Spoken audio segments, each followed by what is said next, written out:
Hi, I'm Dr. Akhundi Nasab, plastic surgeon with about 10 years experience in the phalloplasty surgery. For doing a phalloplasty surgery, some factors should be considered before selecting an appropriate method.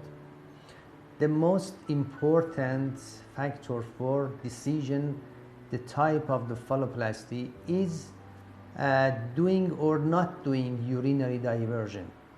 If the patient insists to have urinary diversion, the best choice for doing phalloplasty is from forearm because the well-vascularized tissue in the forearm is a good bed for the urethral reconstruction.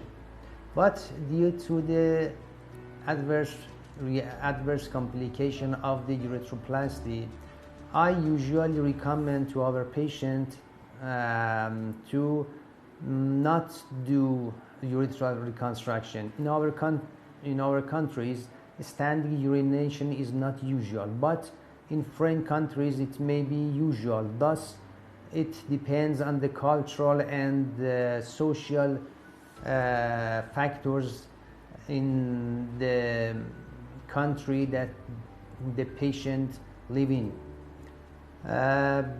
If the patient has a good thickness of the fat in the thigh, for example, not exceed from 20 millimeters, a thigh phalloplasty is a good option because the scar of the donor site can be hidden easily and not visible with usual dressing.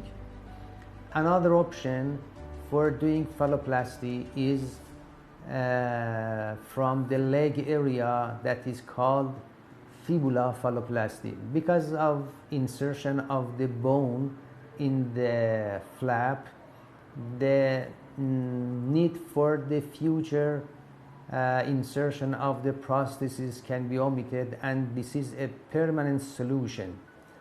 Thus, if the patient can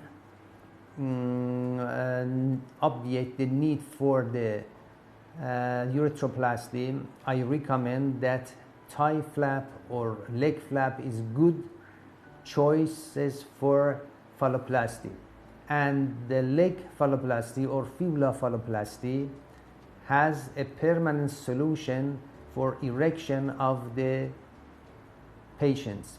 In this method, the motion of the flap is on the base of the flap that is attached to a pubic bone.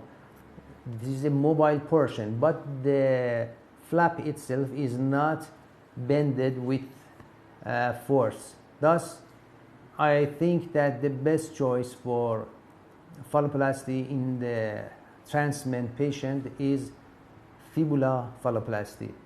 Thank you very much.